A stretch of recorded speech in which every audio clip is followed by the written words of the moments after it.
What are you gonna do? Hold on. Oh my God. Wait! Don't open that door! You okay? Man, why doesn't anyone ever listen to me? And fans eagerly waited for Resident Evil 2 to get the same treatment. Then this happened. Get the hell out of there!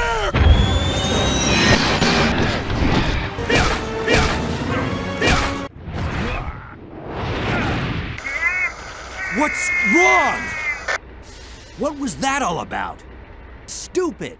Often before the door animation even finished, the music let you know whether you were fucked or not. Oh, I'm fucked. And the game even borrowed a few elements from other action games. I need you to... What? Hey. Leon! Look, wanna live, then you're gonna have to leave with me. Don't die on me. No.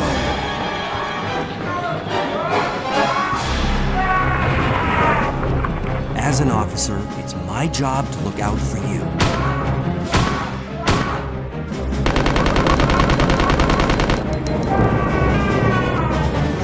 Game over.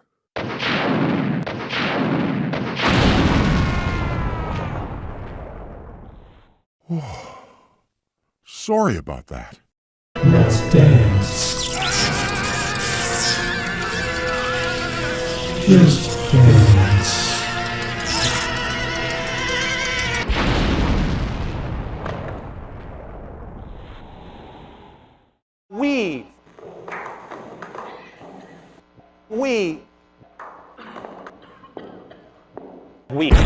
In fact, I expect this video to get a lot of drive-by shitposting. Because if you're unfamiliar with Treasure, their games are batshit insane. Good luck making movements like this with an analog stick. Goddamn son of a bitch! The self-proclaimed master race, which retches at the thought of using anything but a keyboard and mouse for shooters. Imagine if I had been able to use the D-pad in Mario 64, and went on ignoring the stick in game after game, playing everything like it was Metroid fucking other M. Come on, go! That's not fair! God damn it! But fuck it! I own the cartridge! So long! Bye-bye! Nintendo's coming. Game over! Like when the RIAA sued a woman $2 million for downloading Hella Good.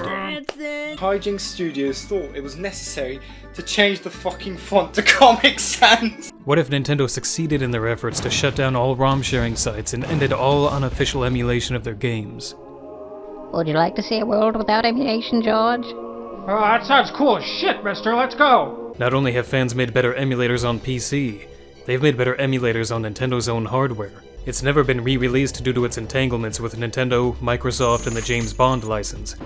This is where I used to play GoldenEye. Slappers only! And you can expect a substantial loss of gaming history if a company like Nintendo is the only game in town. Now, this is a bunch of crap. I was a level 59 Ninja Blade! An extra feature to boost the appeal of their current system, or in this case, to polish the turd of an online paywall. This is opposed to playing every video game ever made in any resolution or aspect ratio with any controller you want in any configuration you can imagine with custom filters, unlimited save states, texture packs, mods to add new gameplay mechanics, and entirely new games built out of ROM hacks. Valve considers piracy to be a services problem, but here's a crazy idea that would never work. What if Nintendo opened a ROM site, and tolerated PC emulation and provided a legitimate way to access their games? They wouldn't have to do any work other than just hosting the ROMs and taking the money. A lot of the people pirating now would probably buy them. Get me back, I don't care if Nintendo sues me! I just want to play Mother 3 again! And I wanted to see if you'd play some GoldenEye. GoldenEye? Good job! Your fine city is going— Oh god, he's got a sword! Someone stop him! Why isn't it helping me? Oh god, stop! Link's Awakening is a weird game. The closest I got to it was this glitch that stuck Link in a constant spin this entire dungeon, which I considered to be a great time. If I were in the business of giving scores, I'd call it an 8.5 out of 10. But I'm not. Take that down. I mean, do you think that— Oh, fuck's happening? Oh, man! Why the fuck? It felt like your BB gun was firing right through the zombies in Resident Evil 6. Mr. X has been reimagined as a stalker character and is really intimidating for a few minutes. And then he just becomes a pain in the ass. That's all that he really was, a gigantic interruption, and they overdid it to the point that I'd say he ruins the game when he appears. Seriously, fuck this guy. This is what hacking looked like in the 90s. Log in and overlay file. The Gibson, it's finding us too fast. And if I haven't said it already, this guy can get double fucked. Capcom is really pushing what their engine can do to impress you with lighting effects and photorealism, and it's kind of boring. Using a flashlight in a dark hallway is a cheap way to generate horror that gets tiresome pretty quickly. I was bored of flashlight segments on the first floor of the RPD, and the game just keeps throwing them at you up until the very end. I loved everything I saw that wasn't a dark hallway. Will you remember the library theme from this game in 21 years? Do you even remember it now? Let me refresh your memory. No wait, that's the basement theme, hold on. Oops, I think that one's the lab. Wait, here it is. Wait a sec. I don't even think it has a theme. One of the best scores in gaming history was thrown in the trash for no real reason, and I find it hard to imagine a lamer outcome than this.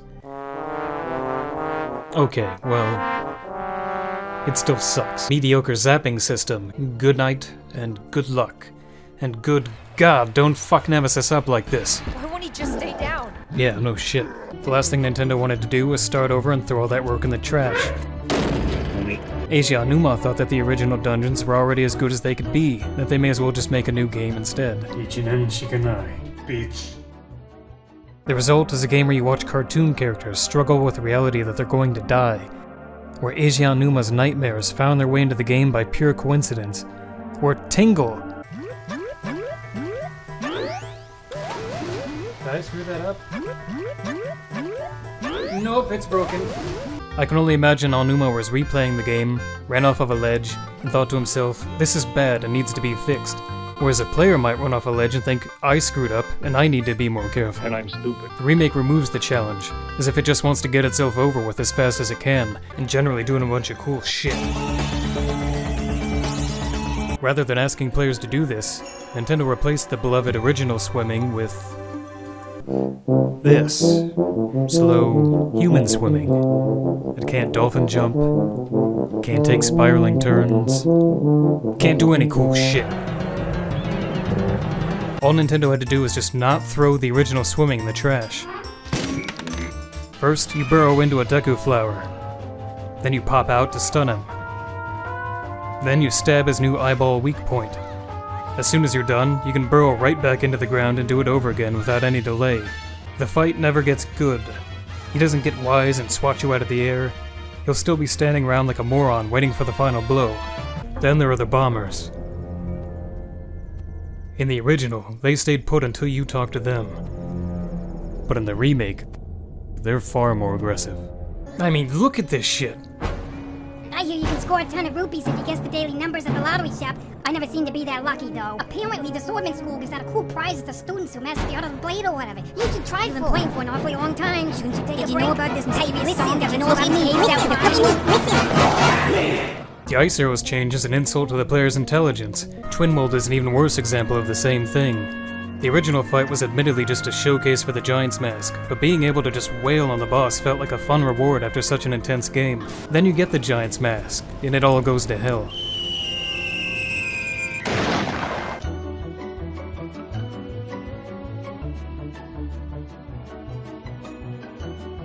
All Nintendo had to do was just leave the Giant's Mask as it was for the second half, and this fight would have been a clear improvement over the original.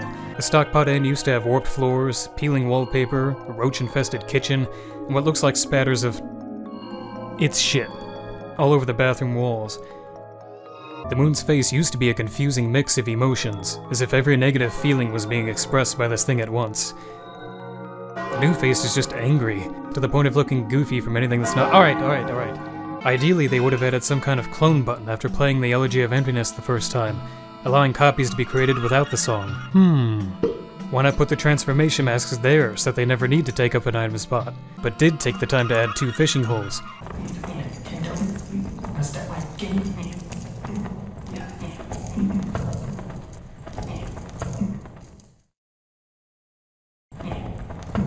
He's thinking of you and... Remember me? The indie genre is practically one giant Metroid tribute, and for the past decade they've kind of dropped that ball. fuck? Its placement out in the open misleads the player into thinking it might be easy to get, only for them to waste a minute of their time and leave disappointed. But the developers didn't do this just to be dicks. They knew that frustration would cause the player to remember this room, so that when they got the grapple beam, they'd be sure to come back and finally get the tank. In this way, the developer's unseen hand guides players through the world. In these games, your progress is limited by keys. Obtaining a new one unlocks a new set of areas to explore, where the next key will be found. In Metroid, the keys are your power-ups themselves, and unlike Resident Evil, they're not disposable. The key that lets you open this door also lets you open a hole in an enemy's face. I like that. And the generally insane level of detail put into the worlds. Someone at Retro worked their ass off to put interesting things into every corner of the game. And that's the level of commitment that's needed to make a world seem like a living ecosystem. The player has to believe that if they look somewhere, they'll be rewarded for the effort. It seems like the only developer really struggling with what Metroid is about is Nintendo. Never again would I encounter the baby. The baby. The baby. That baby. The baby. The infant Metroid. The baby. I was using the bathroom. Did I miss anything? Samus! So, I've got the speed booster now, or? Yay! The game's 3 sections can be described as metallic hallways with plants, metallic hallways with frost, and metallic hallways with lava. In a Metroid game, every room should be as cool as this, not just a rare few, and Nintendo didn't even acknowledge Metroid's 25th anniversary, even while proudly doing so for Mario and Zelda. Metroid once again entered years of radio silence. Then, Nintendo showed us that they had learned from the mistake of releasing a story-based Metroid that ignored the series' principles, by releasing a story-based Metroid that ignored the series' principles. Over here. Over here. Over here. Over here. Over here. I could kinda watch this all day. The next Metroid will take place on... Sir? Is this the Federation thing? Is the Federation thing again? And the mood has much more variation and strength than Other M. Fuck it. Good enough. Bottom line, America. Nintendo needs to make Metroids that are focused on the essentials again. And buy 'em this time, you dickheads. While he was at it, he also fixed the Deku hopping. The massive amount of code required to— oh. I guess that was it. Games from the GameCube or Wii may have been too hard to run on the 3DS at launch, and sprite-based games from the 2D systems wouldn't have made a good showcase for depth. That left the N64 as the sweet spot. In this case, the game had to run at 20 frames per second, sometimes 15, just to pull off visuals like this. Like Link's sword twirling. Characters tend to look like they're running in slow motion in the new frame rate. Stairs are still painted on with textures, and Link still spins around awkwardly to face doors. There's almost a charming N64 crappiness to seeing these faults, the infamous overbrightened Ganon. Ganon's blood was also changed from red to green, and thank God, because otherwise this scene might have been violent. Oh God, he got stabbed right in the face! But you didn't come here for some touchscreen. You came here for gyro aim. Putting this goofy, bouncing stone in the Temple of Time brings down the solemn atmosphere a little. It would have been nice to give experienced players an option to disable Navi's interruptions altogether, but I suppose having her bother the shit out of you is part of the experience. Deku sticks no longer deal extreme damage. They didn't add in goofy scenes to mimic a popular movie or wedge in mechanics that broke the original game design. They didn't carelessly port an unfinished beta version of the game and plaster Comic Sans anywhere. And they didn't treat it like a mistake that needed to be fixed. They didn't throw anything in the garbage. But I'm throwing OBS in because it corrupted all my captures while making this video. It's a piece of shit and it has to go. I've been able to update my shitposting algorithms to more accurately predict the comments this video will get. Motion control is too exhausting to use. The last thing you want to do after a hard day at the mines is stand up for hours on end, waving your hands around, or holding a controller up in the air until your arms ache like they're in a medieval torture device. Because that's what motion control is, right? Even your mom can play. And honestly, it was a lot of fun to play certain games like that. The Conan!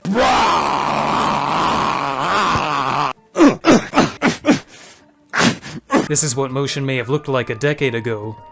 This is what it tends to look like now. Unless you're playing in VR, then it looks like this.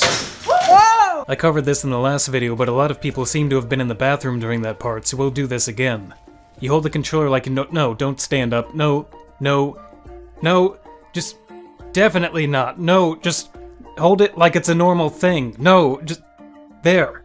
Either they were just dropping in irrelevant complaints without really bothering to watch, or maybe they actually did try to aim by standing and swinging their controller in the air, like Hank Hill trying to use a computer. What is the problem with gyro control being an option you can disable? The only thing I saw that even approached an argument is that if developers support gyro aim, then mandatory gesture controls will waggle their way into other areas of the game, with Wii cooties resurging like a virus.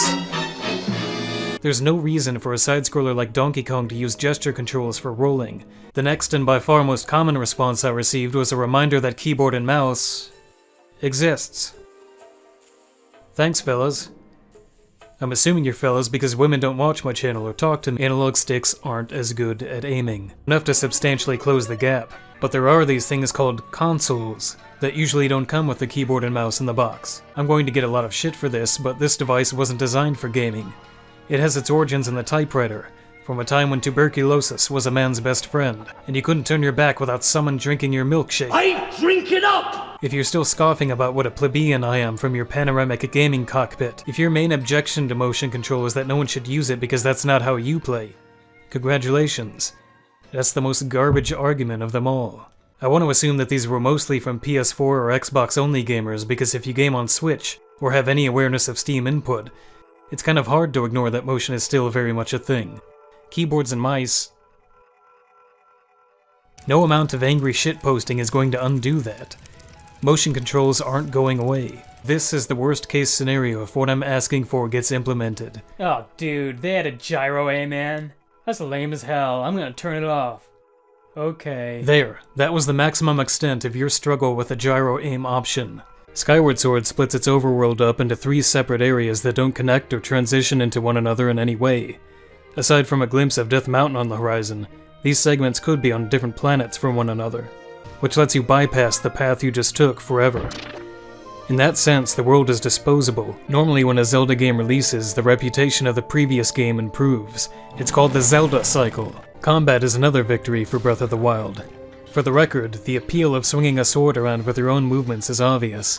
A game called Red Steel 2 executed that concept perfectly a year before Skyward Sword. The bamboo cutting game is like a race to see how fast your controller can lose calibration. Breath of the Wild manages to find much more compelling ways to deepen combat while using a regular controller. Skyward Sword succeeded where Breath of the Wild failed. Breath of the Wild only has 4 dungeons. That by itself isn't a problem. Majora's Mask only had 4 dungeons and is subjectively the best game ever made and has Tingle in it. Each temple reflects the culture and history of its area and stands apart from the others with a distinct atmosphere. Like the temples themselves, the bosses are all unique monsters with totally different designs and fights. Breath of the Wild's dungeons aren't the culmination of much of anything. In fact, they equate to a fraction of the time you'll probably spend collecting iguanas. They all share the same Sheikah technology aesthetic, and aside from their emphasis on different elements like fire or water, are basically the same temple. Copy and paste job. Not only did Skyward Sword have more dungeons, but they were far more creative and memorable. The narrative quality and the contrast between Paradise and Hell make for a dungeon that's unlike anything else in the series. Then Link uses a time-shifting stone to revert a desert back into an ancient ocean, and boards a drifting vessel where time continues to shift between the boat in its glory days and the ghost ship it's become. The same applies to the bosses. Girahim is fucking nuts, and every second he's on screen is the best second of the game. Now that you've seen all of these, here are Breath of the Wild's 4 bosses. Can you tell which one is which? The same enemy copied and pasted with a different elemental twist each time. Same exploitable eyeball weakness, and even Ganon himself is an offshoot of this design. And now I'd like to talk about rain. If you get caught in a storm while climbing, or set up a campfire, or just stop playing for 5 to 10 minutes. Absolutely none of this is fun, but at least this happens every now and then. Upgrading a weapon in previous games was one of the most rewarding feelings in the series. In Breath of the Wild, it's like a team of scientists engineered the precise opposite of that feeling in a lab, allowing skilled players to avoid breakage entirely. Had Breath of the Wild done something similar and only doled out damage when swings were blocked, the system wouldn't have been such a drag on gameplay. I would have liked to see a character like this in Breath of the Wild who could repair your broken weapons for a price. That way you could upgrade and invest in them just like your armor, and you'd still have chances for foraging in the downtimes when your sword of choice was broken. The Zora armor barely swims faster than default and is only useful for swimming up waterfalls. Something akin to Majora's Mask's Zora speed with a full outfit on would have made it extremely useful throughout the entire game, because in real life morality is cloudy, and my actions would look a lot more like this.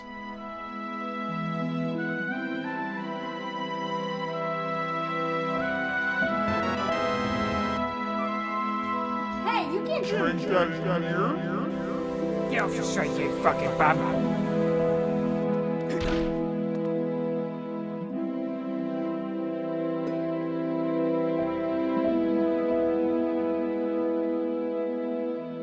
Anyone who's played Ocarina of Time will feel some kind of impact seeing the familiar landscape and ruins, but the game doesn't seem to know that.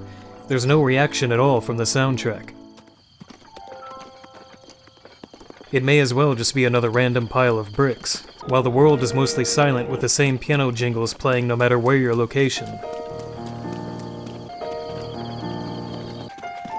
Zelda and Link just kind of stand there and then it ends. I give Skyward Sword 7 twerking tingles. Breath of the Wild gets 8 durians out of Mask Salesman.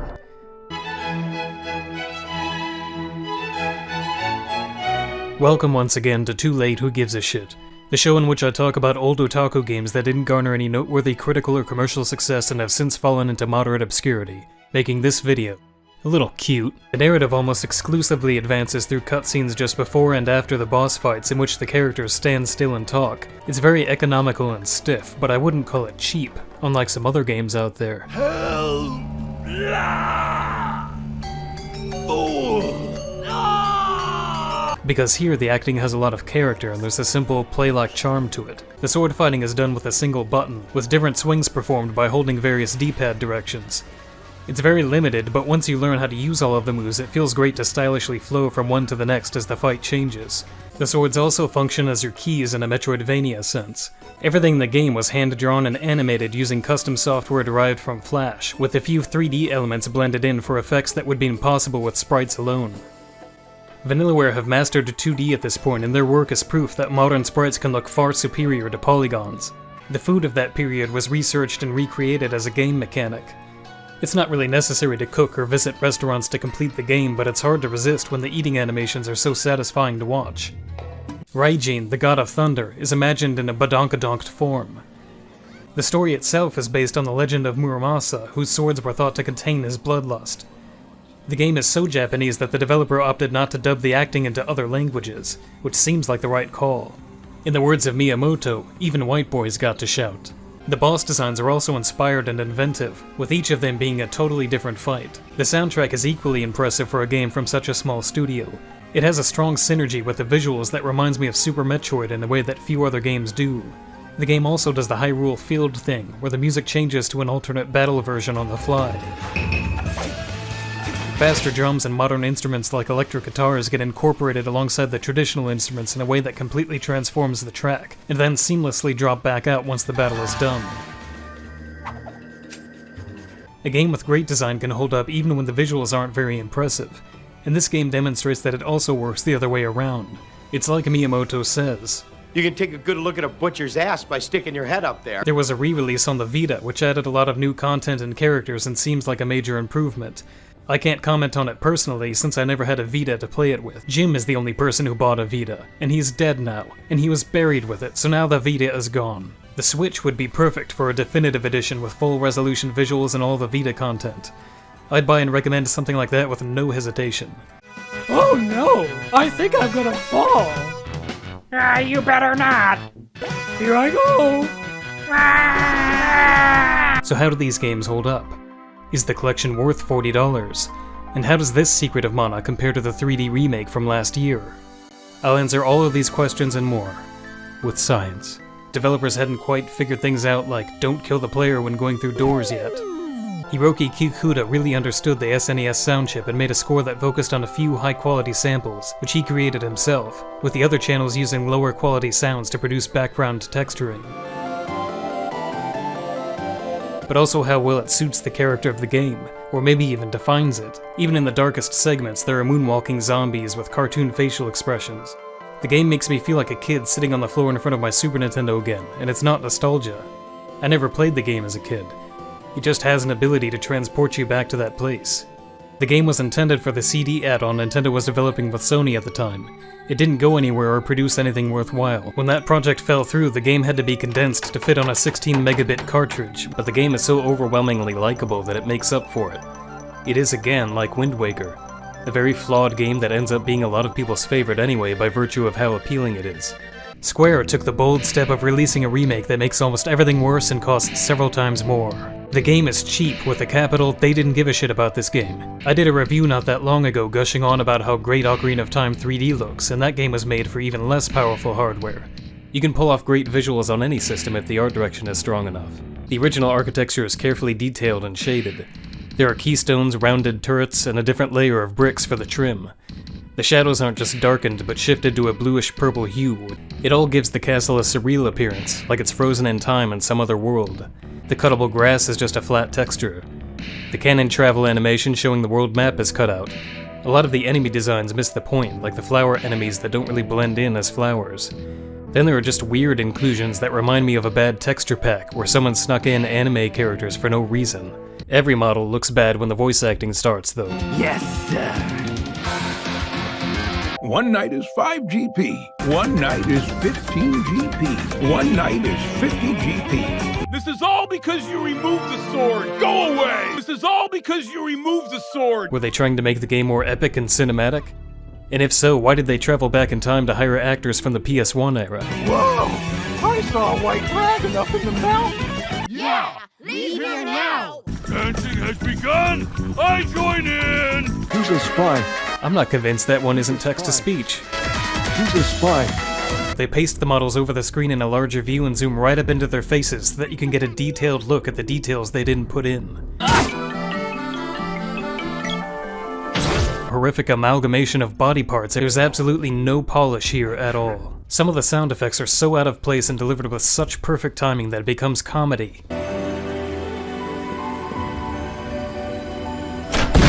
Are these bees supposed to be punching like this? Are they okay? And it sounds like they were blindfolded, spun in circles, and sent into different rooms without ever being told what the plan was. My favorites come from a channel called Orchestral Fantasy. Just one fan working for free on YouTube did a much better job than an entire team of composers. It seemed buggy and randomly forgot the assignments. The AI of your partners has not been improved one iota, and they're every bit as likely to get stuck as ever. If anything, they're actually dumber. But enemies can also fire farther, and through walls and from off-screen even, which makes segments with archers a cheap nightmare.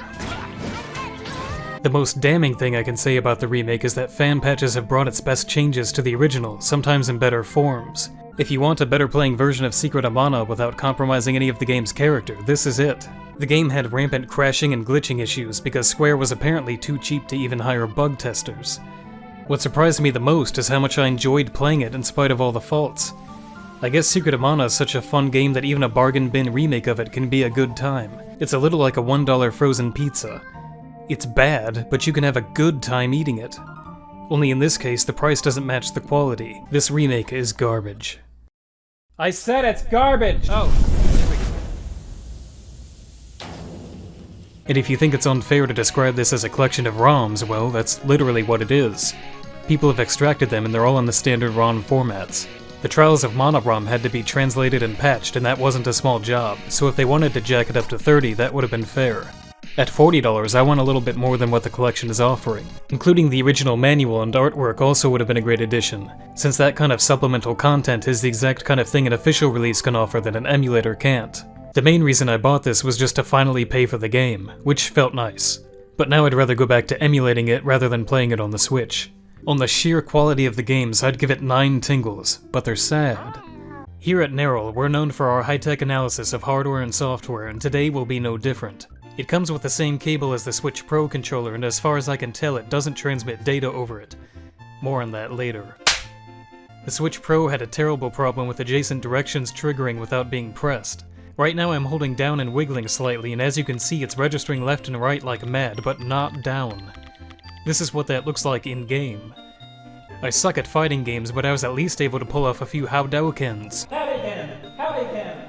In any case, it's a great controller that does exactly what it's supposed to do. But with shipping and taxes, so take it for what it's worth, but I'd rate it 9 out of 10, only docking 1 for the price.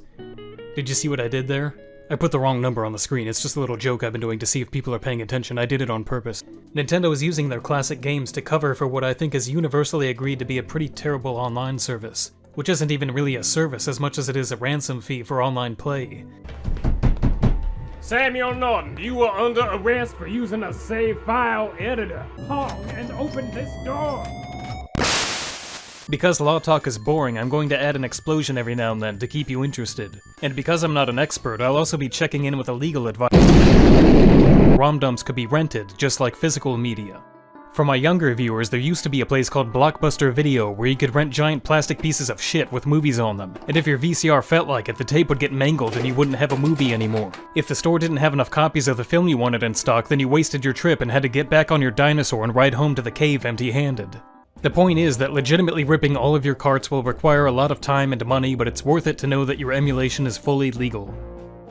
Except it's not, because cartridge jumpers are illegal too according to Nintendo, so you may as well just not bother with any of it and pirate the damn games. Somewhat hilariously, DS and 3DS games downplayed that right with a blurb informing you that you just don't need to make a copy. So, don't.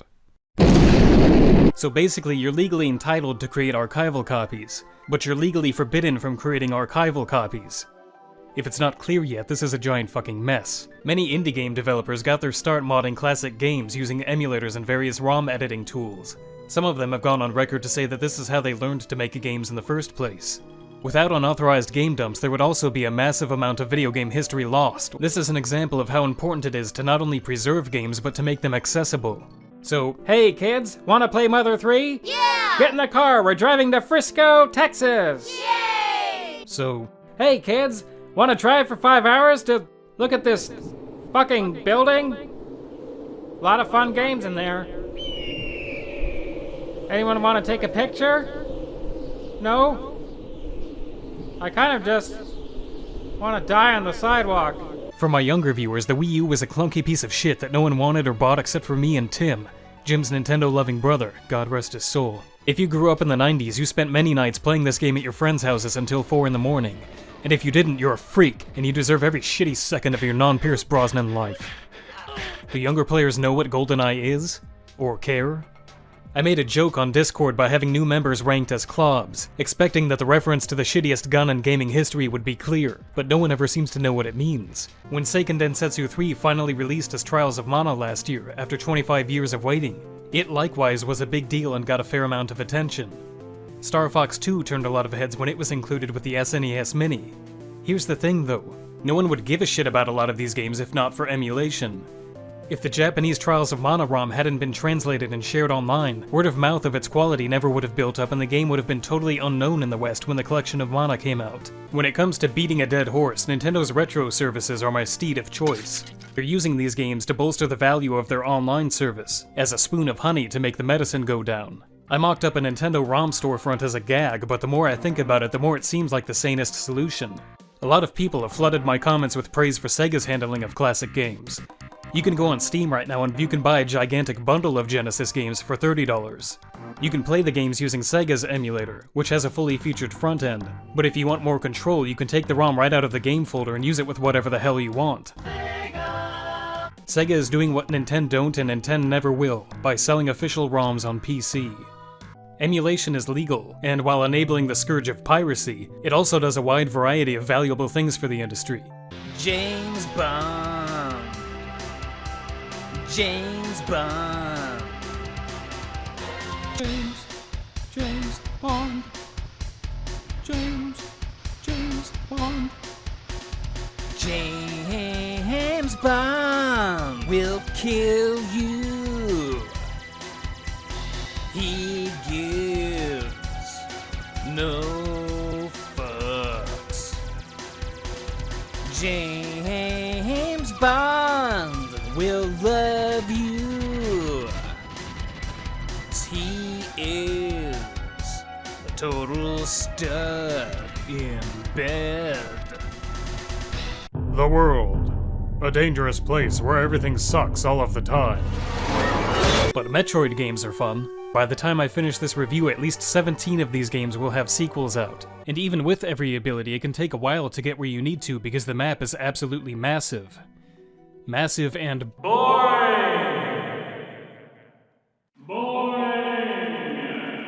What you're seeing here is about as much as the tone shifts, and it's basically the same thing, but purple now. It's purple now?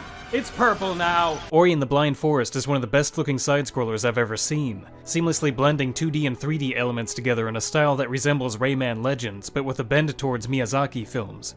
Stomping is done by pressing down in mid-air, which is far too easy to do in a difficult aerial section, especially when you're not using a great quality D-pad. If you want a Metroid game that doesn't have Metroid in the title, Axiom Verge is the game for you. But it sets itself apart from the source material by cranking up the weird. Parts of the world are corrupted in a way that resembles a glitched NES game, which isn't just a cool effect, but an actual mechanic.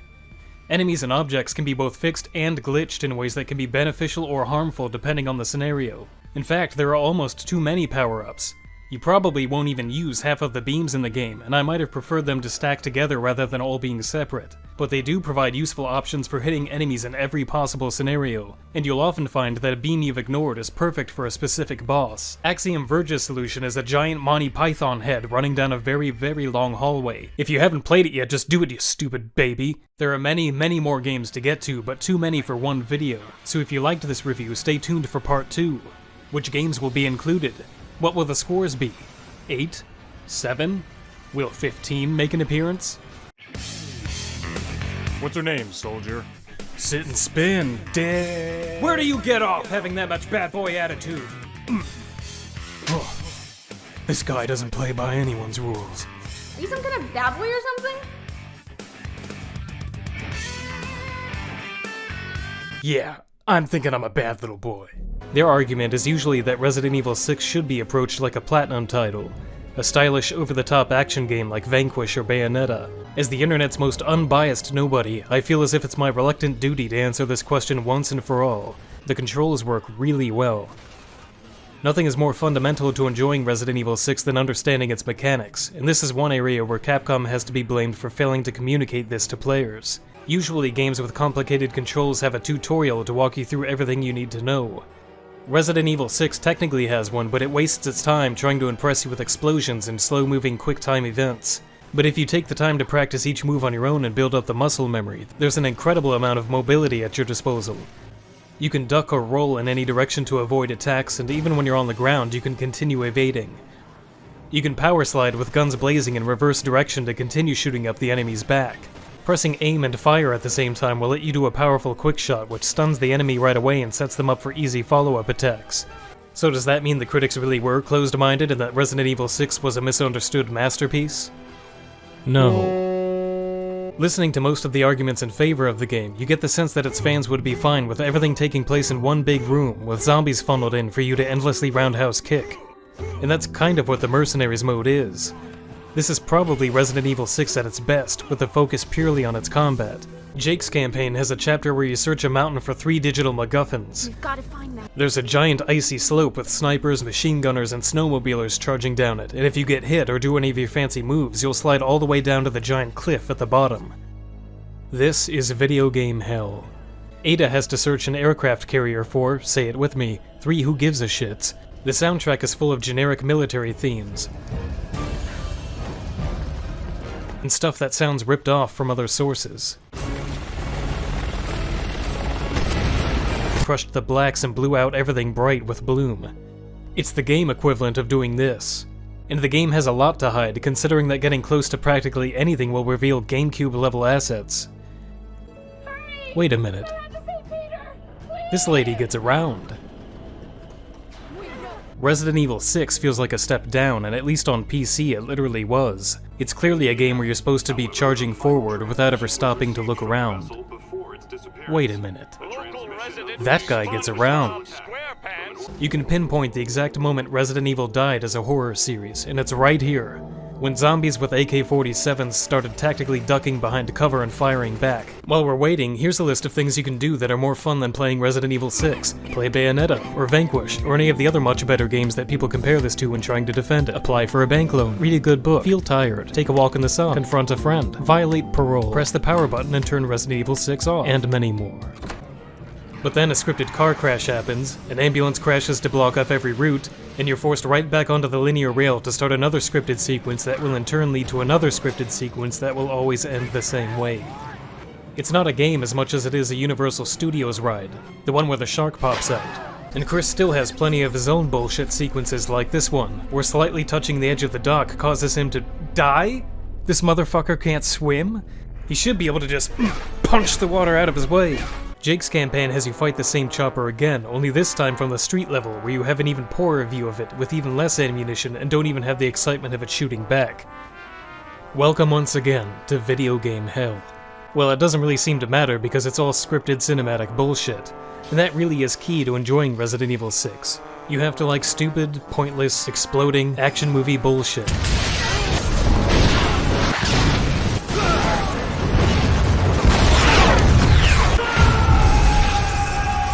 And action movie one-liners. Welcome to the club. No. You get used to it. Oh. We're beyond humanity. Oh, God. Pass. Using an herb now requires mixing herbs together, mixing those herbs together, putting them in a carrying case, and then tapping the heal button to eat them like Tic Tacs. Or that you can use a hidden method to mix them automatically by holding a certain button combination. But more importantly, why is the fast mixing hidden at all, as if it were the Konami code? There's a similar trick where you can hold the action button to avoid the painfully long recovery times when getting knocked to the ground. And if you're lucky, you might see the game flash tips like this on the loading screen. The game shouldn't have such frustrating mechanics in the first place, but it definitely shouldn't bury the right ways to do things in places most players will never find them. At this point, the horse has been beaten into a gelatinous pulp and I have to stop. The fair answer is that the game is somewhere in between both extremes, as the Buddha taught us. In order to argue that this game is good, you have to sweep an incredible amount of garbage under the rug. If you could edit games like a film and stitch only the good parts together, you might be able to make a really good game out of this. You can still have fun playing it, but it sucks. If anyone wants to argue that it was unconditionally great, then you've got to submit evidence of yourself enjoying these bullshit sequences. I want to see you having fun fetch questing for these keys, or climbing these ladders, or staring in genuine awe at the game's 400th explosion. Post your evidence with the hashtag BadBoyWithExtremeTude on MySpace. Metroid! There are so many games! Who has the time to play them all? There's got to be a better way. Well, now there's Nerrel. Through the magic of unemployment, Nerrel makes organizing Metroid easy. Nerrel's opinions are fast, wrong, and guaranteed not to spread the deadly virus, so that you can get back to adjusting your fedora and beard. Thanks, Nerrel. I can't even show the most ridiculous examples without spoiling the entire late game. Suffice to say that you probably won't be bored here. Maybe that's supposed to happen. No, probably not. It never gets as funky as this. Goddamn right. The voice acting also pays tribute to Symphony of the Night by being terrible. Did you come here for the book?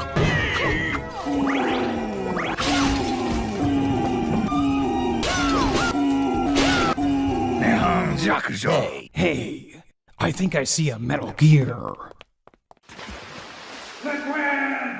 The developers may have gone a little too far in a few places, but even the grinding can be fun, and the side quests add a lot of value to the game.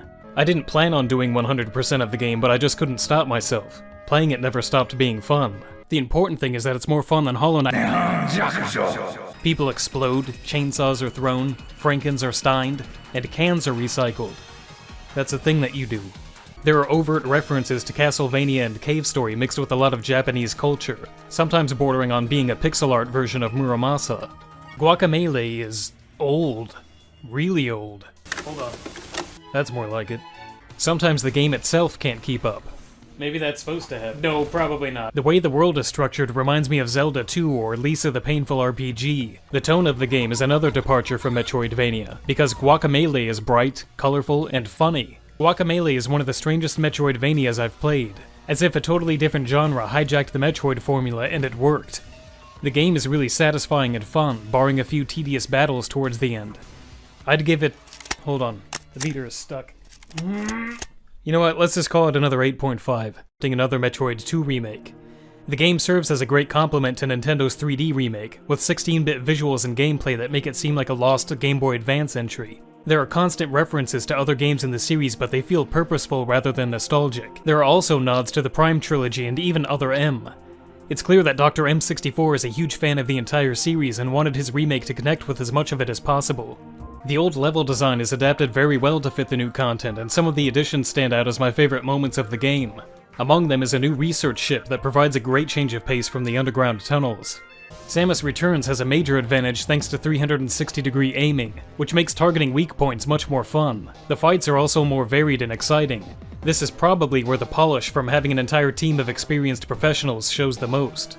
While it's easy to compare specifics like this, the games are too different to claim that one is outright better than the other. Metroid fans shouldn't miss either of them. And also, buy the game, you dickhead. Yes, I know you didn't, it's your fucking fault Prime 4 got delayed. Maybe it should be called Metroid Oreo. Metroid Oreo Man.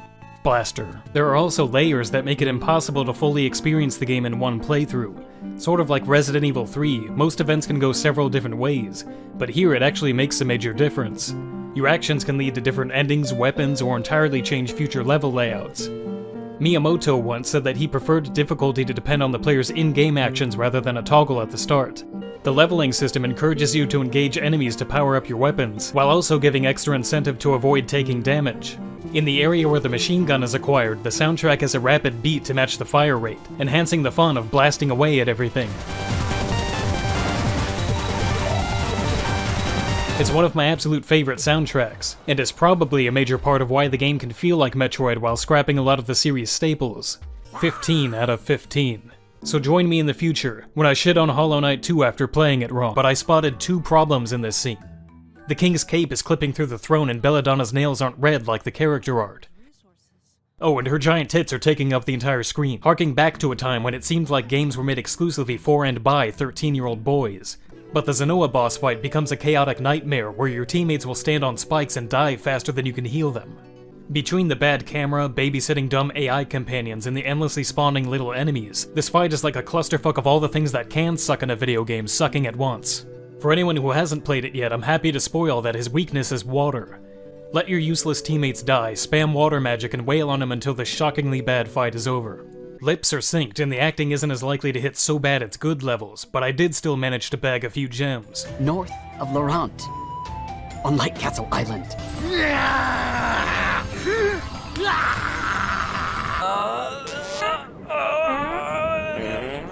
Take that! Take what? That! Take that! Nothing is being given! But I'm really just bringing this up as an excuse to show his channel again. Watch his covers! What else are you gonna do? Look up hentai of the characters? Yes. Oh, that's what you're gonna do, can't is stop it? me. It's the anti-Resident Evil 3, delivering a massive amount of content for a reduced $50 price. It reminds me of Resident Evil in that regard, which I still consider to be the best example for remakes to follow. And if anyone from Square happens to be listening, I'd like to submit my audition tape for the next Mana game. This first character is sort of like a folksy prospector type. Going out in the mines, are you? You're gonna need a hefty hammer. That'll be 12 gold. What was that magical light just now? Am I just seeing things? Like this spooky old temple gives me the creeps. Okay, what's the big idea? So, Square, call me or email. I will be available. Okay.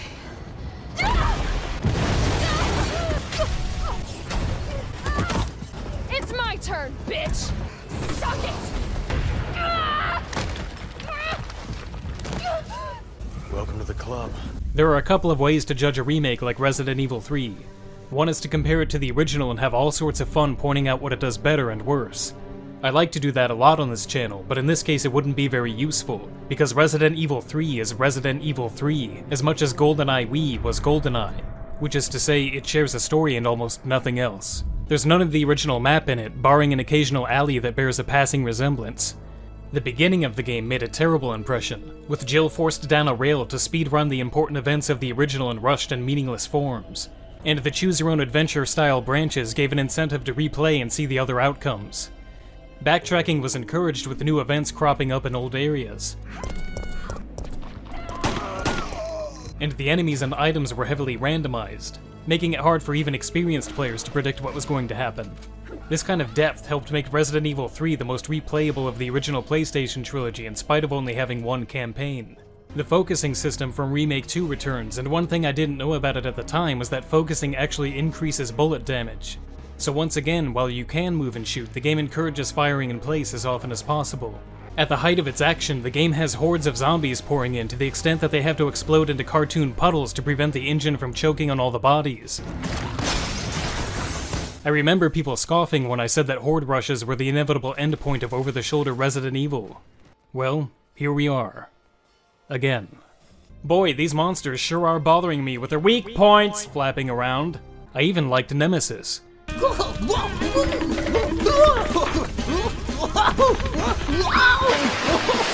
Whoa. Hi, can you open the door? Who are you? I'm Carl from down the street. Can you open the door? I forgot my keys. Would you just open the door? Anyone hoping to see the park, clock tower, spiders, the gravedigger, or any memorable puzzles is in for disappointment. The low FPS animations look even more jarring here than in Resident Evil 2. Now here's a weird fucking door. I suppose this is where Resistance is meant to boost the value, but previous games had full campaigns and robust extra modes. And they were extra modes, not something the game's value proposition desperately depended on. Okay, everyone, can you stand 6 feet apart, please? You in the back, stop touching your face. Stop eating your face. The doctor will be with you in a moment. There's sanitizer on the way out. Come look, these vents are filled with candy. Yay! Going down, it's the funnest elevator in the world. Hooray! I'm so full of gumdrops I could positively burst. Whee! Enter Black Mesa. 15 years ago. This unofficial remake is the longest-running fan project I've ever heard of. It began after the Valve source port disappointed fans with a lack of upgrades. At the time, Gabe Newell remarked that a fan remake in the engine was inevitable, and Crowbar Collective was the group that finally pulled it off. And at Valve's suggestion, they submitted it to Steam Greenlight and became one of the very first projects to get through. Let's stop to think about that for a second. Imagine fans doing a remake and being invited to Nintendo's headquarters to be told, we think you should, sell that. On RE Shop, with care taken to build continuity with Half-Life 2 characters. The thought and detail put into every little control panel or whiteboard to make the lab a more believable place. You can also help this guy wipe his ass. The NPC dialogue has been lovingly recreated with the same awkward tone as the original, which helps make the scientists and guards oddly endearing. Aw, man, you cut the ponytail. Sell out. They're utterly disposable red shirts, but it's hard not to root for them to make it every time.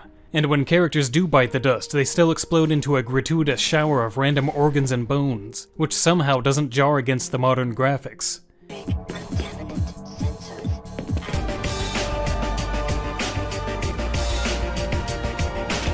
The level design itself is a bigger problem than the lack of analog is, and it remains the single most dated thing about the game. Aha! You always say that handholding is bad. Now you say you want it! It's a balance. There's also a fair amount of jank to behold. Why is this window bleeding? Oh god, I'm sorry! And now, Deep Thoughts with Troy Baker by Jack Handy. Silent Hill. A lot of memories in this town. Especially of Uncle Caveman. Well, he called him that because he lived in a cave, and every now and then he'd eat one of us. Later we found out he was a bear. First off, holy fuck, the camera sucks. I bet a funny thing about driving a car off a cliff is, in midair, you'd still hit those brakes. Hey, better try the emergency brake. The soundtrack is another great strength, perfectly capturing a kind of druggy, detached nostalgia, almost as if the music is playing underwater. It's another reminder of the emotion modern games are losing by reducing their scores further and further into background ambience. Yes, the hallway you just went through is different when you turn around. Boo!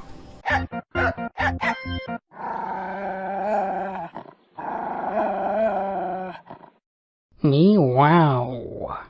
It's like there's a poster in a room, and on that poster is a turtle, and on that turtle is a mustache.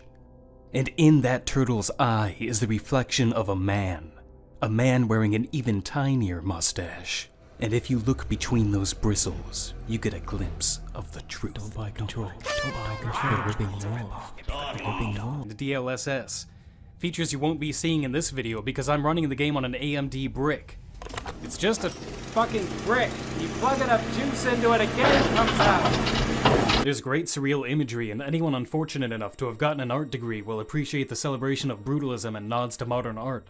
Polished Marble, the video game. You entered the building when it was already in the lockdown. The door was open. How?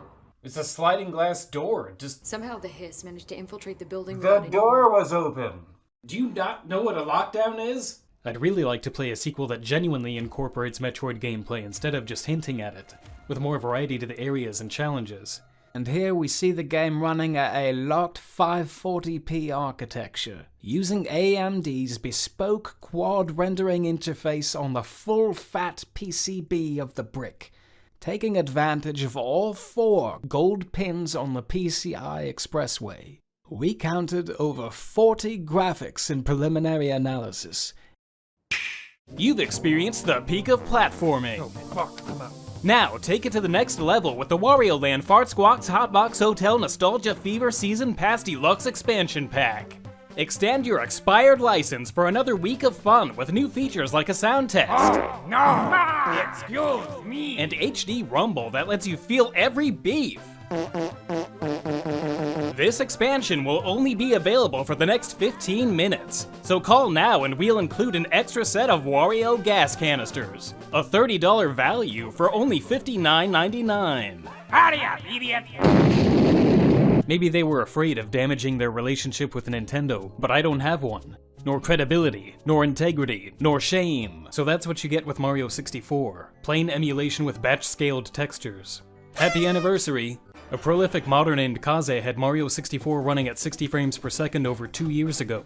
He also made progress with an analog camera and plenty of other enhancements. This is legal when extracting assets from a ROM you already possess to compile the game using reverse-engineered source code.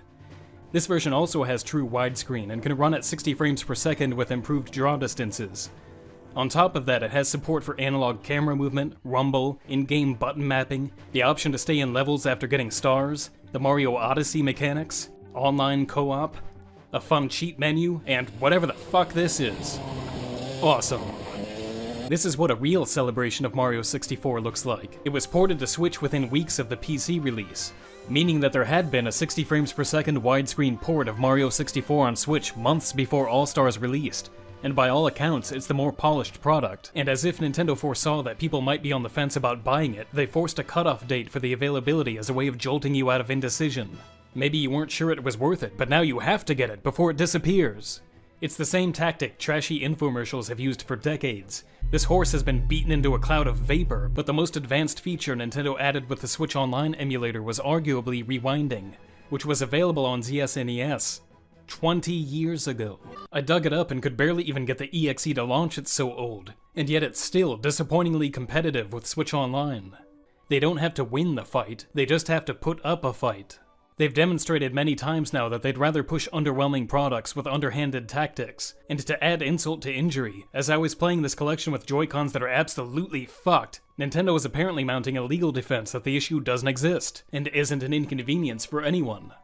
It's getting harder to remember, but they used to have a reputation for delivering absolutely rock-solid products on both their hardware and software side. Watching the quality decline like this only makes playing your old games in an emulator that much more compelling a choice. Release him. Release the crack! I mean, Mother 3! Release me. And release. Mother 3 is the white whale of unreleased video games. While plenty of titles have never made it overseas, the demand for this game has uniquely broken into pop culture, almost reaching Half-Life 3 levels of devotion. At the heart of Mother 3 is something very special and timeless. Asterisk. The characters are animated with such personality and the comedic timing is so natural that one might assume the game was always meant to look like this. It's still not a system-defining graphics showcase, but there is a kind of beauty in its clean simplicity, like the Batman theme being adapted for the Bat Enemy. Must resist urge to dance! MGBA does have an experimental feature to improve the audio quality, but it's far too broken to use yet.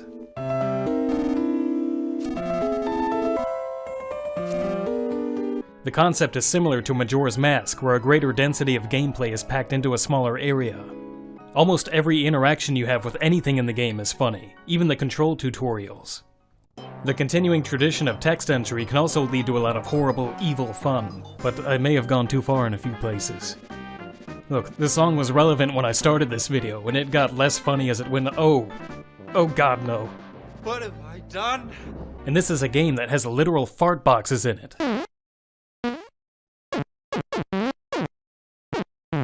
Fans tend to agree that the Magypsies, described as neither man nor woman, are the biggest stumbling block to a localization. Characters struggle to identify their gender, at least in the fan translation, and they behave in a flamboyant way that some consider to be a reductive stereotype. At the same time, they're very positive characters that are selfless heroes in the story. One entire sequence of the game is literally a mushroom trip. It's possible to change all of these things, but then it wouldn't really be Mother 3. I'm not gonna win any awards for saying this, but I think Nintendo should probably, maybe, release the game at some point. Welcome to Too Late Who Gives a Shit, a show focused on answering the most answered questions in gaming history. There's no safer statement than Star Fox Zero was a disappointment. And if there is, it's the Wii U was a flop. They didn't show the console itself at the reveal because they knew the moment people started talking about specs they would be fighting a losing battle.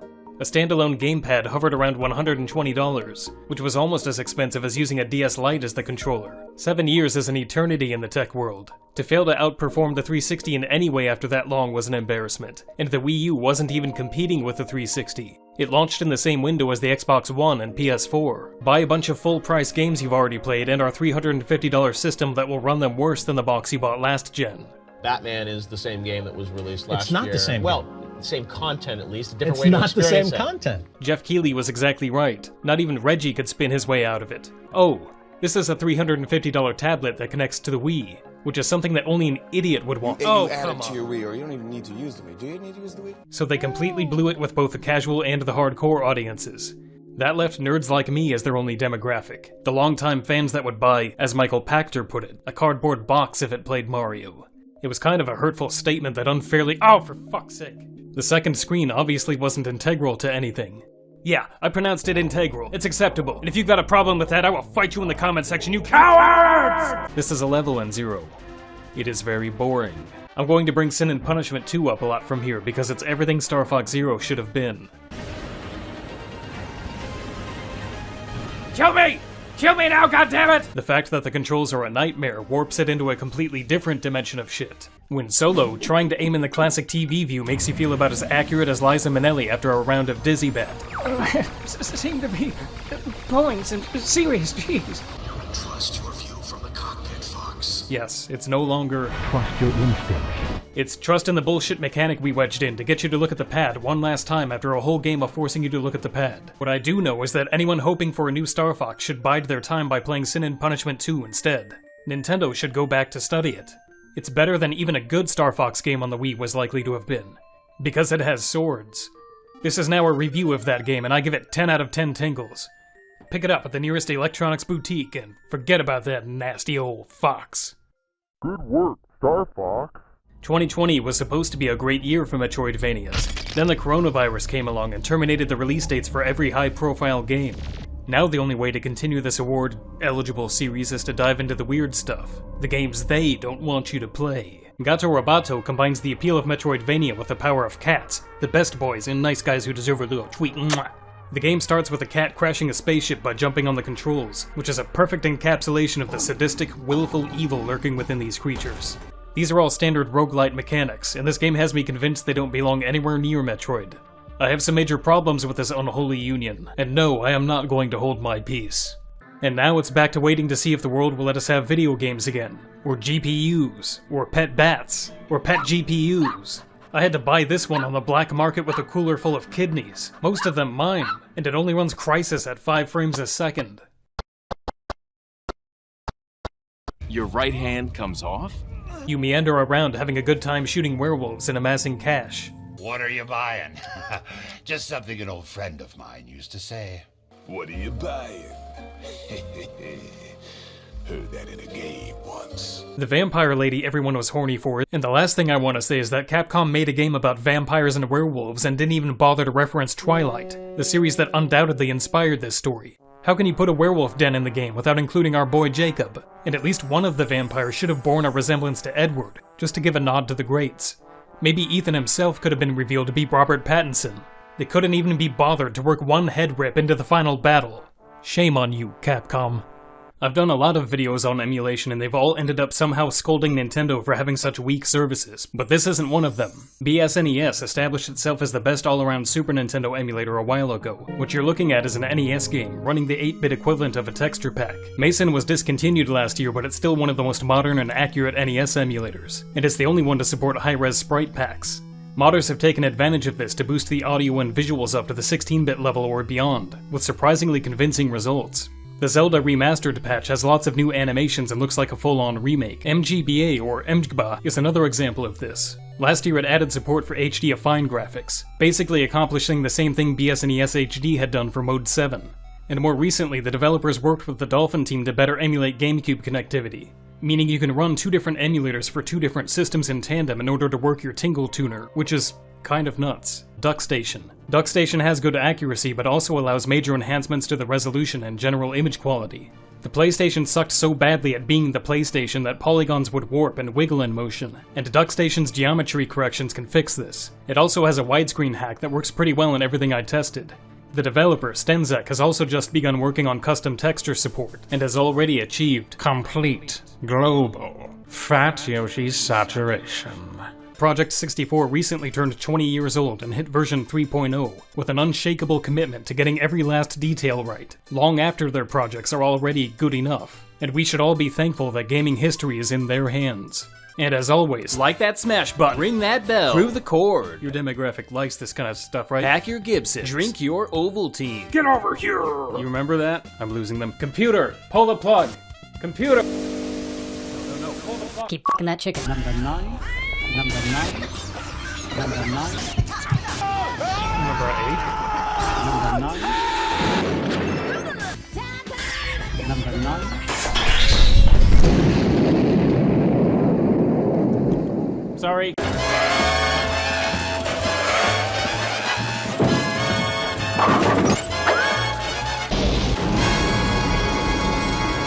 Here we are again to look at Skyward Sword HD, Nintendo's attempt to revive the long-dormant Skyblades franchise. The final boss may be the best finisher a Metroid game has ever had, and it's all the better for being something completely original and not Ridley for the 8th time. And so now you know what you have to do. Buy it. You should already have done that. If you haven't, put your dipshit money in your little dickhead pockets and go to the store and say, "One Metroid, please." They'll do the rest. So pretty please, with sugar on top, buy the fucking game. No, it's bullshit. They don't treat the workers right. Why should I buy their game? You don't buy the game, I don't buy you. What? The fuck does that even mean? You don't buy the game, I don't buy you. Why are we all pointing guns at each other? I wasn't gonna buy it either way. No one's losing money here. Yeah, damn it! I don't even know what a Metroid is! Amateur emulators are better than the official ones. I don't even think it has to be argued at this point, it's just a plain fact. Well, I didn't buy the expansion pack. Someone was generous enough to lend me their account to do the testing. I'm not equipped to do much better, but I've got an old Wii I stole from a hobo in a gutter, a cheap HDMI adapter, and a monitor that I know to have 2 frames of lag. There have also been rampant complaints about the online play being this. What happened to the trees? Why are all the trees? And then there are just straight up fucking bugs. This one is not only a visual glitch, but a gameplay glitch, since the fight depends on the boss being invisible. Star Fox has strange artifacting during cutscenes, and the filters used for explosions and fire apparently aren't emulated, leaving those effects looking static and flat, with the fog being completely broken throughout the game. Instead of being a mysterious landmark in the distance, the Deku Tree now just looks like a really ugly model right on the edge of the village. Multiple glitches had to come together to ruin almost every part of this scene. It's time to play Can I Fuck This Up as Badly as Nintendo, where I maliciously attack the highest rated game of all time to see if I can get it to look as bad as this premium service does.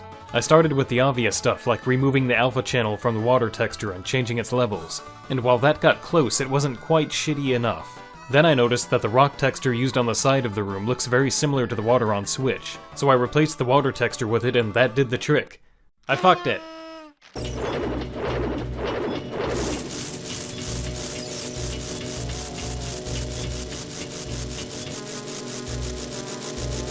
You don't have to do this. Just don't buy the thing until you know the thing is good. You've played these games 1,000 times before. Now pay $1,000 for them with the Switch Online Ultra HLE expansion pack. We fixed our bugs, by switching to that emulator we killed off in the 90s. And early subscribers will get access to an exclusive game that's sure to drive the fans wild. The Ultra HLE expansion pack is only available in 10-year contracts, with no cancellations and no refunds. All existing Switch Online members have been pre-enrolled and pre-charged for the fun. And if you've got a problem with that, take it up with the architect of our plan. We have a product for people like you. It's called the Wii, dumbass. The Switch Online Ultra HLE expansion pack has been cancelled to make way for the Super N64 Omegaverse. This time we fixed the bugs of the Ultra HLE expansion pack, and subscribers will have exclusive access to a Wario keychain that politely holds its farts. Tell me more about your day. Pricing for the Super N64 Omegaverse is complicated, so ask a participating lender for the terms of enrollment. It's a shame the series never continued, but I guess everyone respected it too much to taint it. Oh no, the timeline has changed. Talk to the hand. I'm receiving memories of something called Genesis, and it totally blows. Oh, bitch, wait your turn. The whole package is 7 Tinglenators. If you don't care about the movies, Tinglenate one of them. That may not be the most glowing endorsement, but not everything you play has to be a Game of the Year winner, does it? You pampered little baby. Fuck you, asshole. Where's the satisfying sound of one's impalement? Don't fall for this old trick. A few times I've been around that track, so it's not just gonna happen like that, cause I ain't no holler back. Some of the architecture is famous and probably wasn't hard to track down, but finding a random wall in an alley is something else. A lot of Capcom's textures were also sourced from old stock libraries, and some were stolen. But they switched after the release of the Ultimate HD edition, an edition that was neither Ultimate nor HD. Without the restrictions of an emulator, it became possible to remap textures to fix seams or warping. As someone with a lot of experience working around those issues, it's hard to overstate how much power the ability to overcome bad mappings gives you. From there, the project kept snowballing into something bigger and better than a texture replacement. They added new specular highlights to certain objects to better simulate metal or gloss. Chris and Albert not only reverted those changes, but added genuine upgrades like baked-in shadows in their place. And then there are the buttons. Those sexy, plastic smoke shows. There are probably 1,000 control interfaces in the game, and each one was given the fullest, least necessary amount of polish possible. I don't know why these speak to me so much, but they're among the most satisfying upgrades and a great showcase for how much 3D edits can add. This crappy-looking JPEG of a wine rack is now an actual wine rack. A random jumble of pipes was fully modeled with everything carefully kept in the same place. My favorite example of this is the sad little shed before entering the island compound, with its stairs just painted on, cowering in the shadows, hoping no one will notice its shameful fraud. It's a proper God-fearing shanty now. It still looks like Resident Evil 4, as if you turned the graphics from low to ultra. Because this upgrade is free, you can thank Chris and Albert by donating what you would have spent on a remaster to them instead. They deserve that and more. I wouldn't be surprised if Capcom actually did hire this man. Not only did they decline to shut it down, they actually pinned the mod onto their Steam community page years ago. It seems like they were just as happy to watch it develop as everyone else and wanted the fans to see it. So what a wonderful story. The fans get a lot of great upgrades, and Capcom is probably seeing a sales spike due to the interest in the mod. Everyone is happy. Forever. Look, this whole world thing isn't working out, so you may as well enjoy the last 4 weeks humanity has left by diving into some Metroidvanias. I hear Steam has a few, but which to try? Time Spinner is— Yay!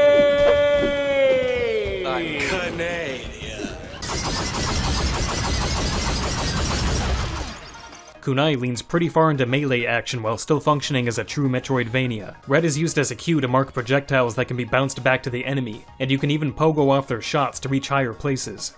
The way your sword cuts through the background so clearly makes the slashing extra satisfying, especially when unleashing a charge-up attack. There are also ranged sidearms to use in conjunction with the sword, and they borrow Cave Story's recoil jetpack mechanic. And all the boss battles take place within them, since Yoku lacks the power to murder any other way. Oh, are you trying to do something? Oops. Oh, are you playing a game? Is anyone trying to sleep? Anybody? Oh, I'm sorry, I'm so bad. Hey. Hi. If you've ever wanted to be a cat, Stray is the game for you. Furries everywhere must have trembled with excitement when the game was announced, and in case there is any doubt, yes, this game is for perverts.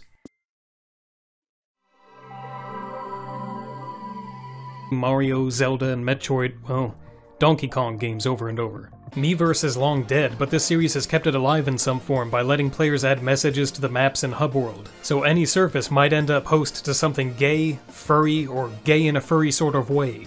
Gavin did everything in his power to keep the deck out of our hands, but he failed. And now that I stole his personal model, I can deliver the review he didn't want you to see. And before even powering it on, it's clear how much better the hardware is than Switch for not much more money. The range and quality of inputs is excellent, and the build is more solid. The Switch feels like a toy when picking it up now. I had major slowdown problems when connecting to a 4K TV though. The games ran so slowly I could not even find out if this is Chris's blood. He's our old partner, you know. And when you accidentally breathe the exhaust fumes, you might even see Gavin watching over you. And know that the shortages were just tests of faith. That he always wanted you to have a deck in the end. And that the mystery data was Half-Life 3 all along. And eternal gaming shall be your reward. Have at you, swine! Unhand me! Taste vengeance! Thieves! Stay your tongue! Young fool! Meet thy maker! To Valhalla! Say your prayers! Be gone! Well met! I don't do these videos just for my sick kicks. Nothing stopped me from having a lot of fun replaying the entire thing. It was kind of heartwarming to see everyone online posting about playing GoldenEye again. Revisiting a simpler time where you could hose a fleeing Sean Bean down with a hail of Uzi fire and get nary a single reaction out of his cardboard box face. A new generation of players can get acquainted with the most unsatisfying weapon ever. A gun so bad not even triple wielding would save it. Clob up all you want, buddy. It's not gonna do shit. The game has aged terribly, but in a way that's a lot of fun to experience. The jank is loaded with potential for comedy. Characters go flying like rockets, losers get slapped, office furniture explodes, and innocent civilians run straight into tank treads and squash themselves into pudding. The developers knew what the game was and had fun with its absurdity while still taking the quality seriously. I think the update looks nice, but you lose Bean, you lose Brosnan, and you lose Boris. Haha! Switch Online lets you do the classic split-screen multiplayer with friends from around the world. And this is what that looks like.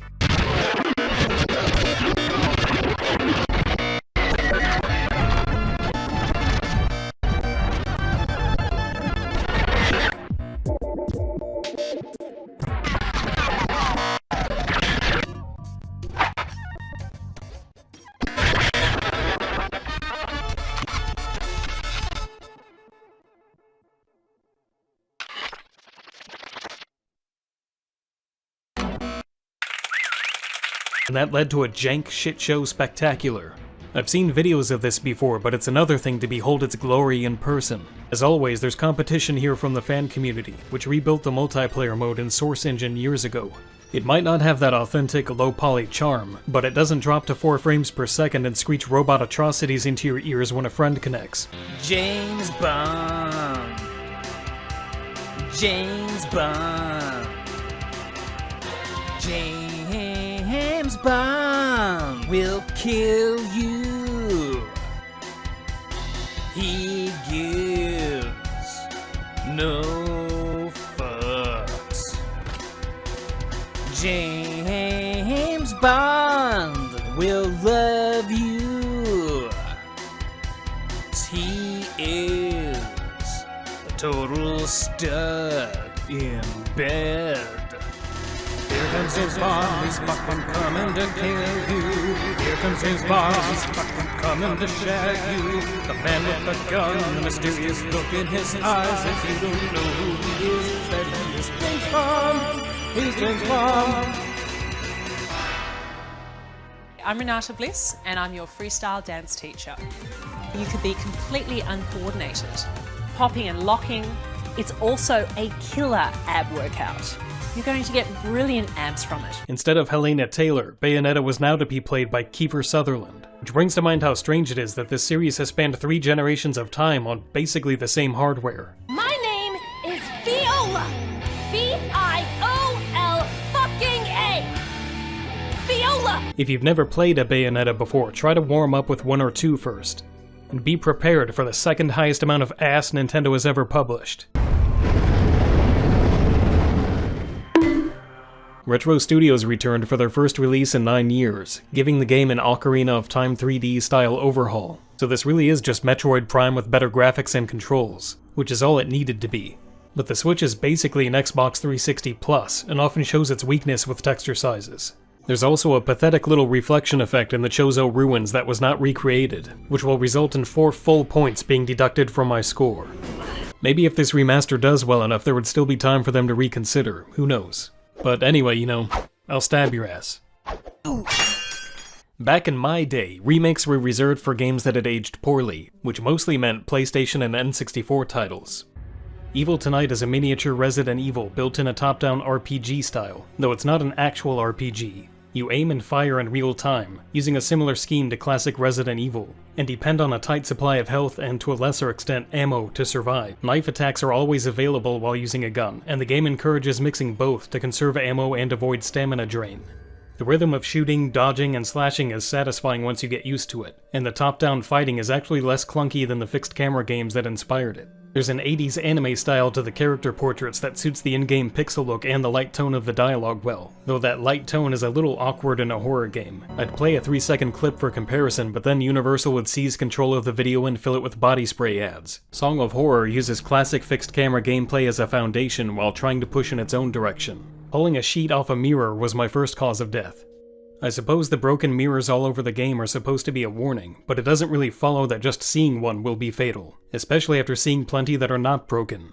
I ran into my ghost seconds after restarting and saw a prompt to talk to it. This killed my second character immediately. This is one of those games that actually benefits from cheating and using a guide, at least to skim through and look up all of the cheap kills so that you don't have to agonize over whether every item pickup or ajar door will end your life. My third death quickly followed the others because listening at a door didn't reveal the threat until after I had pressed open.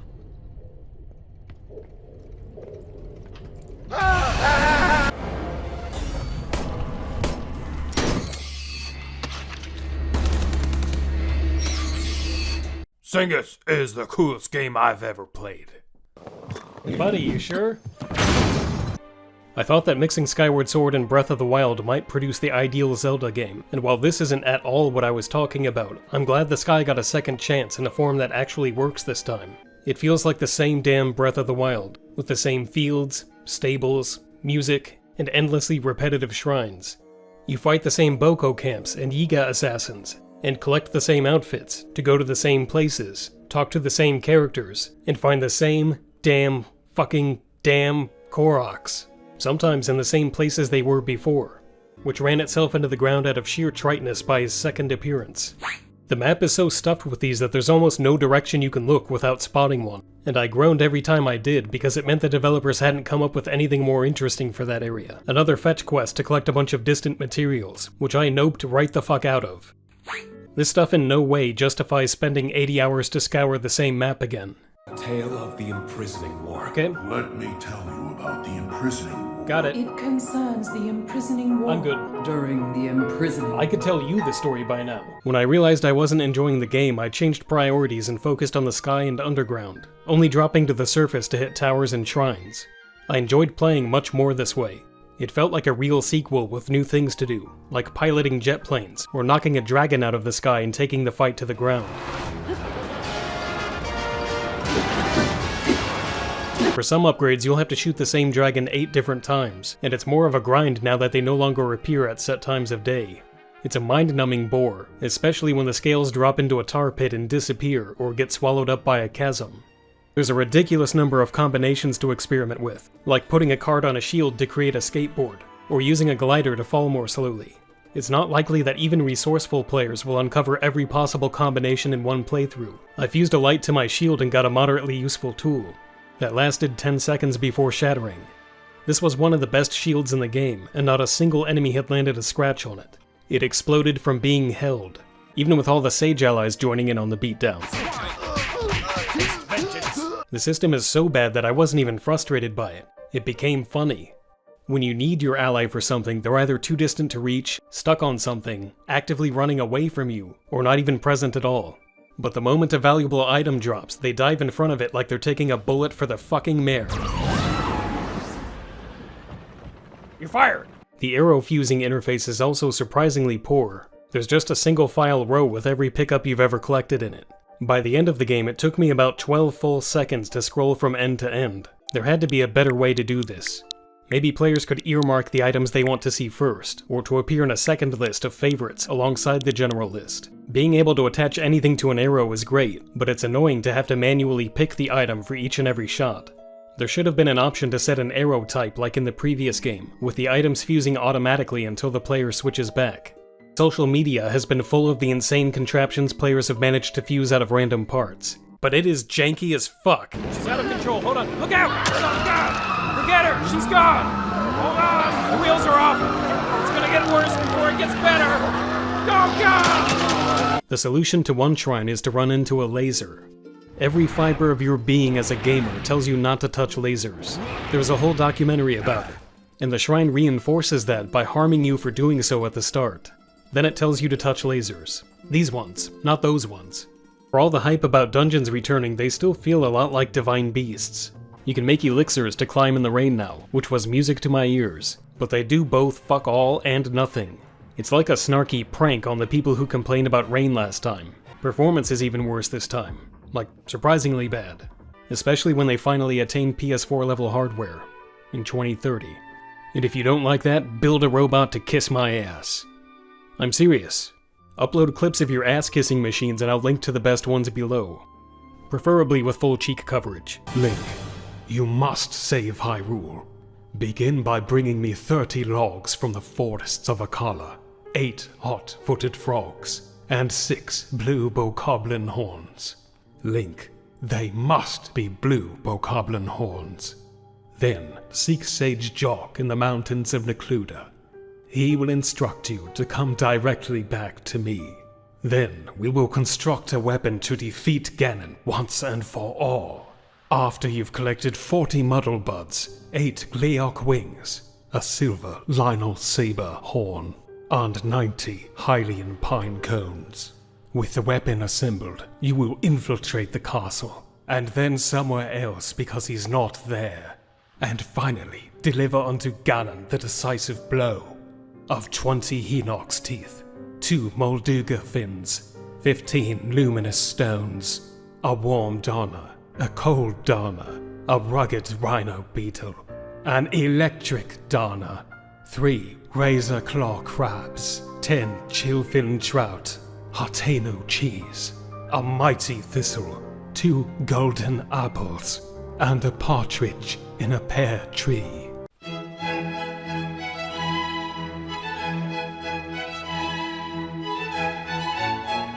Welcome to Too Late Who Gives a Shit. Mario had fairly dramatic evolutions between entries in the 2D days, but once New Super Mario Bros. Arrived, the look, sound, and feel were codified and barely budged from one hardware generation to the next. They turned the knob to bland and ripped it off.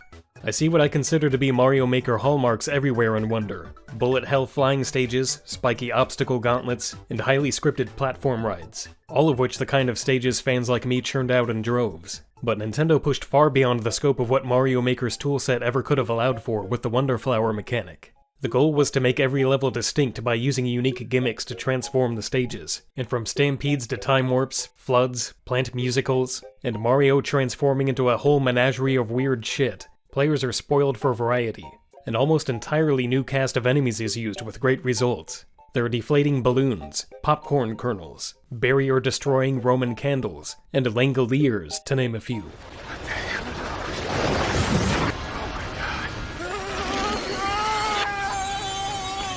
Nintendo fired him after he was arrested for assaulting Illumination staff and vandalizing the studio lot, as captured in this exclusively obtained real leaked footage. You wanna fuck with Wario, motherfucker? Mario is weird again.